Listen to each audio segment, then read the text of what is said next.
Bonjour. Alors pour le TD du quatrième chapitre cycle thermodynamique, on va essayer de voir un exercice 1 concernant le cycle de Rankine idéal. Bon, je vais lire l'énoncé. Soit une centrale thermique qui fonctionne selon un cycle de Rankine idéal. Bon, on a la figure 1, nous avons trois cycles. Alors, le K petit a, le B et le C.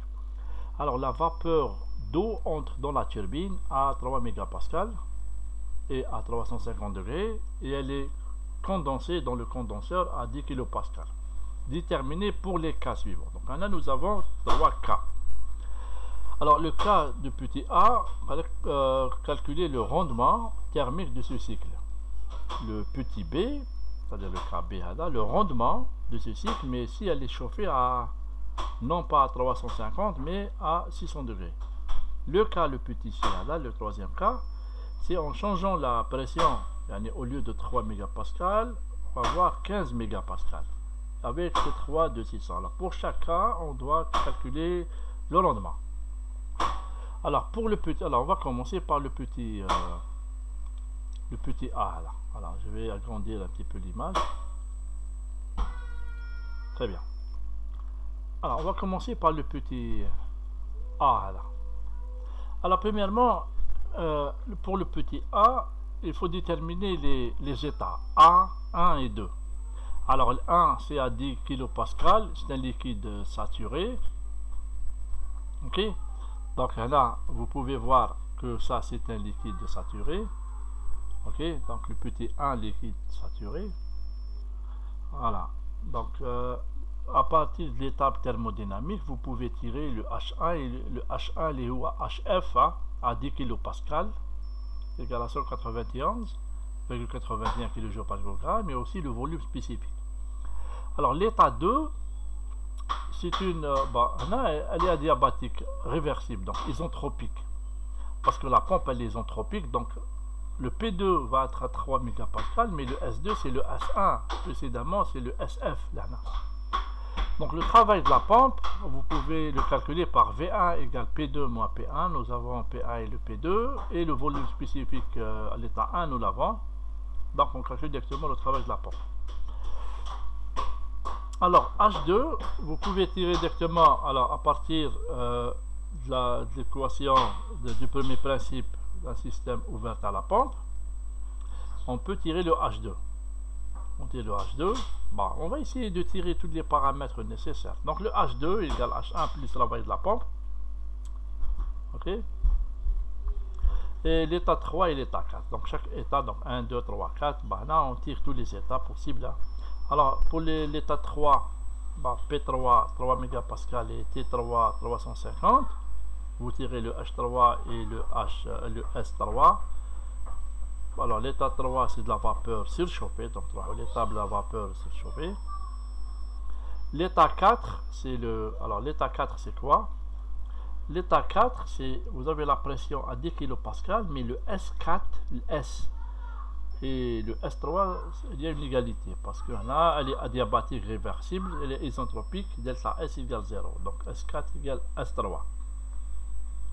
Très bien. Donc pour P4 égale 10 kilopascal et S4 égale à S3, vous tirez le titre d'abord. À partir de ce titre, c'est S4 moins SF sur SG moins SF, donc vous tirez le titre. Et puis là on peut calculer le H4. Donc on a déterminé H1, on a le H2, on a le H3 et le H4 à l'aide de cette expression en fonction de X. Donc le Qin, comme le cours c'est le H3 moins H2, vous le calculez. Le Qout, la même chose. Donc le rendement c'est 1 moins Qout moins Qin. Ça va vous donner 0,334 ou bien 33,4%. Très bien, ça c'est le rendement du cas petit 1. Alors même chose pour le petit 2. Donc là on tire les valeurs, tu as les H. Là, on va essayer de tirer que le H3 et le H4 parce qu'on a déjà le H1 et le H2 précédemment, parce que ça ne change pas. Ok, il n'y a pas un changement entre H1, l'état 1 et l'état 2. Donc le H3 aussi vous le calculez, et le H4 aussi. ok, avec vous avez un titre. Alors là, le H3 et le 4, c'est la vapeur surchauffée à 603 mégapascal, et le 4 c'est à 10 kilopascal, mais le S4 d'abord, le S4 il est égal à S3 maintenant, la vapeur surchauffée, et puis on tire le titre. À partir du titre, on tire le H4. Voilà. Désolé. Le Q-in maintenant on peut le calculer, et le Q-out, et puis le rendement. Bah, la même chose aussi pour l'état, bah, le petit cas, le cas C. Le H2 nous l'avons, bah, H3, et vous calculez le H4. Bah, vous le calculez aussi, et c'est la même chose. Hein. Donc le H2 avec le H3, donc si les choses ont changé, alors là, vous avez 1 ou 2 10 kg, mais le point 2 change, le point 2 là, parce qu'il appartient à 15 mégapascal. Donc c'est de la liquide comprimé pour 15 mégapascal. 15. Ok, et le S2 égale S1. Donc premièrement vous calculez le petit 1 là. Ok, vous calculez le petit 1. Alors je sais pas ce que je peux. Alors là vous calculez le petit 1. Le S1 Tao, donc vous avez liquide saturé pour P égale 10 kPa, vous tirez le HF l'EOA H1 et le SF l'EOA S1, et le S1 égale S2, donc vous avez déjà une valeur pour S2 et vous avez le P2. Donc le S2 ou le P2, vous pouvez calculer le titre. Si vous calculez le titre, vous pouvez déterminer directement. Ah, plutôt, c'est pas le titre. Hein. Vous avez le S2 et vous avez P2 égale 15. Donc, c'est de la liquide comprimée. Vous tirez directement le H2. Ok? Désolé. Donc, H3, H4, la même chose. Vous calculez. Et là, l'expression, ça ne change pas pour le rendement. Égal à 37,3% à la santé de KB. Alors, le K, c'est la même chose. On trouve 43%. Ok, très bien. Alors je répète on a fait le dessin. Comment on fait les calculs? C'est très simple. Alors si je prends par exemple le petit a, alors si je commence par le point 1 là, c'est liquide saturé pour pression 10 kPa. Donc dans les tables pour 10 kPa, je mets les variables thermodynamiques. Le H1, le H1 ou HF, ou bien VF, SF, parce que liquide saturé. Le point 2 là, il appartient dans la zone d'un liquide comprimé. Mais il est adiabatique réversible, il est isentropique. Où je mets isentropique, c'est-à-dire delta S égale à 0, c'est-à-dire S1 égale S2. Donc le S2 égale à quoi? Égale S1, déjà vous l'avez S1. Donc vous avez S2 et vous avez la pression de 3 mégapascal. Là voilà, avec la ligne. Donc vous avez deux variables. Donc si vous avez 3 mégapascal ou vous avez le S2, dans les tables liquide comprimé, vous pouvez lire directement les valeurs H ou V, etc. Alors pour le point 3 là, on remarque pour P égale 3 mégapascal, mais c'est de la vapeur surchauffée pour une température de 350 degrés. Ok, donc vous pouvez lire dans les tables les autres valeurs qui sont l'enthalpie, l'entropie, etc. Maintenant pour le point 4, comment on fait? Alors le point 4 là, c'est un mélange. Donc fait un certain titre. Mais qu'est-ce qu'on a comme données là? Le point 4 appartient à une pression de 10 kPa. On a déjà 10 kPa. Et on a aussi le S4 égale S3. Ok, déjà le S3 vous l'avez déjà déterminé auparavant. Et le S4 égale S3. Donc vous avez S4 et vous avez le P4. Vous avez deux variables. Aussi c'est un mélange. Donc vous avez deux variables. Le S4 il est entre SG et le SF 10 kPa. Donc vous devriez d'abord calculer le titre Tao. Lorsqu'on calcule le titre, je ne sais pas, par exemple 0,8. Ok, parce que le S4 là égale SF plus X SG moins SF. Voilà l'expression avec. Si vous avez le titre, vous pouvez calculer le H4. Le H4 là, ou HF plus X, entre deux parenthèses, HG moins HF. Ok, ainsi de suite. Vous pouvez calculer le volume. Donc, voilà, d'autres, je sais pas, d'autres. Et la température, c'est la température de saturation pour une pression de 10 kPa. Bon, à peu près, j'ai fait le tour. Là, très bien. Alors, on va aller directement à notre exercice 2. Alors, l'exercice 2, là, alors, cycle de Rankine à resurchauffe. Avec le cas deuxième le cours, nous l'avons expliqué. Alors, soit une centrale thermique fonctionne selon un cycle à resurchauffe idéal. La vapeur d'eau est admise dans l'étage à haute pression, là, à pression de 15 mégapascal et à 600 degrés. Et elle est condensée dans le condenseur à 10 kPa, donc là c'est 10 kPa la pression, sachant que la teneur en eau de la vapeur à la sortie d'étage à basse pression, donc le point 6 est là, elle est alors ne peut excéder 10,4%. On va dire 10,4%, c'est-à-dire 0,104. Voilà. Déterminer. Alors, deux points. Petit a, la pression en point 5. Voilà, le voilà. La pression en point 5. À laquelle la vapeur devrait subir une surchauffe. Le petit b, le rendement thermique du cycle, supposé que la vapeur d'eau subit une surchauffe à la température d'admission dans l'étage à haute pression de la turbine. Premièrement, pour le petit a, on doit calculer le P5 là. Premièrement, qu'est-ce qu'on doit faire? Alors, tout d'abord, ça c'est le cycle Tao, le point 5 là, point 5. Alors, comment on va procéder? Généralement, on doit déterminer tous les états. Hein. Donc, 1, 2, 3. Ok, on a besoin de tous ces états, de tous ces points.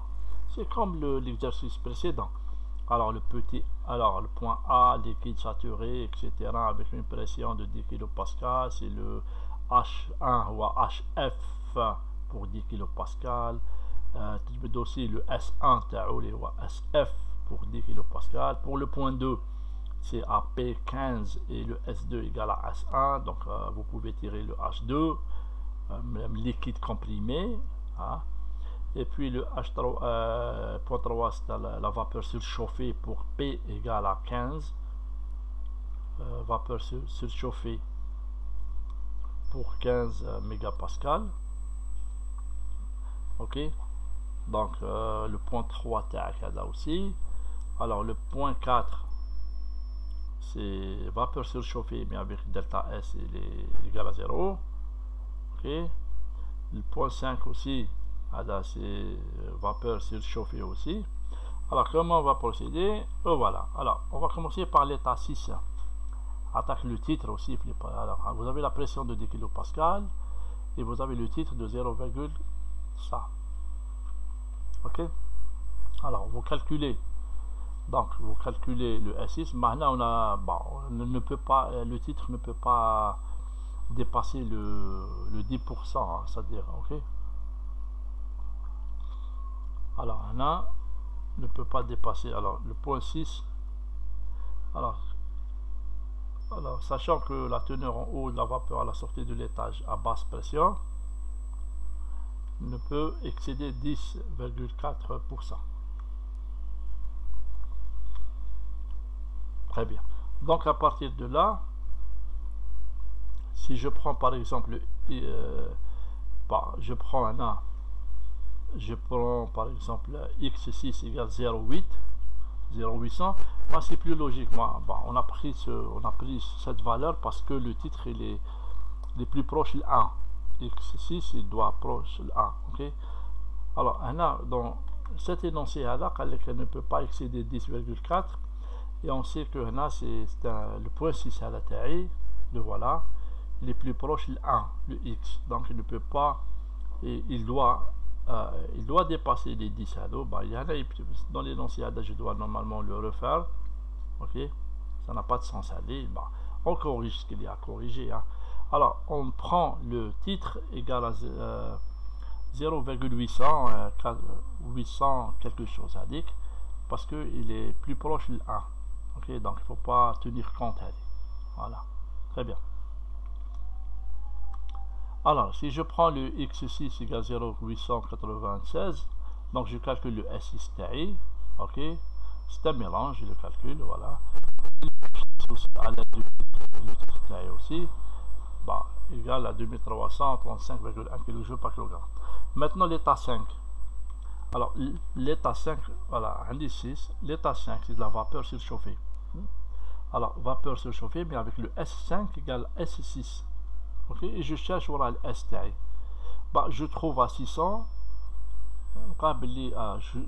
dans la table thermodynamique de la vapeur surchauffée, je trouve la valeur de S6 là. Je trouve, mais avec T5 égale à 600 degrés, la valeur exactement, et avec une pression de 4 mégapascal. Et donc je calcule, je lis directement la valeur de l'enthalpie H5. Alors, très bien. Donc si je calcule tout ça, donc j'ai déterminé la pression à P5. Donc j'ai répondu à la question de petit a, la première question. Deuxième question, c'était quoi? Alors le rendement thermique du cycle, le rendement de cycle. Très bien, donc il faut balayer le tout. Le P1, le point 1, liquide saturé, H1, V1, etc. Le point 2 à 15 mégapascal avec S2 égale S1. Ok, et je calcule le travail de la pompe ou V1, P2 moins P1. Ok, il faut retenir ça. Hein. Donc je calcule directement le travail égal à 15,14 kJ par kilogramme. Alors, voilà, le H2 ou H1 plus à la pompe, parce que la pompe elle est égale à quoi? Premier principe pour un système ouvert, la pompe, travail de la pompe, c'est le H2 moins H1. Ok, donc je détermine le H2 parce que j'ai déterminé déjà le travail ou V1 P2 moins P1. Je calcule mon H2, le voilà. Alors l'état 3, c'est de la vapeur surchauffée à 15 mégapascal et T3 à 600 degrés. Je lis directement H3 et le S3. L'état 4, l'état 4 à 4 mégapascal. Alors la même valeur S4 égale à S3. Ok, donc je détermine le H4 et le T4. Alors le Qin maintenant, c'est la somme des deux. Donc, comme nous l'avons vu en cours, c'est le H3 moins H2 plus H5 moins H4, valeur par application numérique. Là, voilà, c'est 3896,1 kJ par kilogramme. Le Qout, c'est que le H6 moins le H1. Et le rendement, c'est 1 moins Qout moins Qin. Et ça vous donne 45%. Voilà. On a répondu à cette question pour l'exercice table surchauffe. Très bien. Alors, à partir de là, on a fait ça. Alors, c'est la même chose pour le cycle de Rankine. C'est plus le cycle frigorifique, c'est plus simple parce que vous n'avez pas à utiliser les tables parce qu'on vous donne directement les H. On va vous donner ça, directement les H1, H2 pour un cycle frigorifique parce que il fait circuler un fluide frigorigène. Ok. Donc vous avez que à faire l'équation du premier principe, un système ouvert, la même chose, donc le Qout, Qin, le travail du compresseur et vous allez calculer que le rendement. Le rendement, on l'appelle le coefficient de performance, le COP, ou bien le bêta. Voilà. Avec ça, à peu près c'est ça. On a fait un petit peu le tour. Donc on a terminé, c'est tout ce qu'on va faire pour les cycles thermodynamiques. C'est très bref, ok. Alors, essayez de le revoir. S'il y a des questions, il faut me l'envoyer aussi. Ok, il faut me dire s'il y a des questions. On a terminé le chapitre cycle thermodynamique et éventuellement le programme de la thermodynamique. C'était très difficile quand même. Ok, pour moi et pour vous. On gère la situation. Il nous faut un courage. Ok. Essayez de réviser, un petit peu de sérieux aussi, parce que c'est très difficile à mais on apprend comment on fait un enseignement à distance.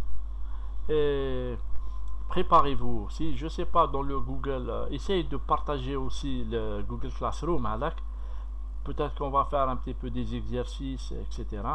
ok, mais au moins vous mettre vous met à niveau un petit peu, ok, et vous soyez à la page. Préparez-vous, ok, et Inch'Allah, on va se revoir, c'est pas, on va se voir, Inch'Allah, si pour des séances de révision ou la besoin. Ok, mais en attendant, essayez vraiment de travailler avec tous la matière de l'art. Ok, très bien, c'est très important. Et bon courage à vous. Merci bien et au revoir. Au revoir.